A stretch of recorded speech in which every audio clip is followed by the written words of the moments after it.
J'ai trouvé une checklist médicale officielle pour lobotomiser une femme dans les années 40 et le symptôme numéro 1, c'est quelque chose que je fais à tous les jours. Donc je faisais des recherches approfondies sur l'histoire des traitements de santé mentale et je suis tombé là-dessus. Une véritable liste de vérification utilisée par des médecins comme Walter Freeman, qui était célèbre pour la lobotomie au pic à glace, pour déterminer si une femme était candidate à l'intervention. Et pendant l'intervention, il passait littéralement par l'orbite de l'œil pour sélectionner des connexions neuronales.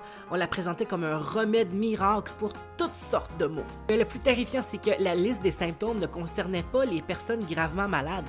Des indications pour les femmes étaient tellement larges, et c'est encore pire. En commençant à lire la liste, il y avait des choses auxquelles on pouvait s'attendre, comme la mélancolie, l'anxiété.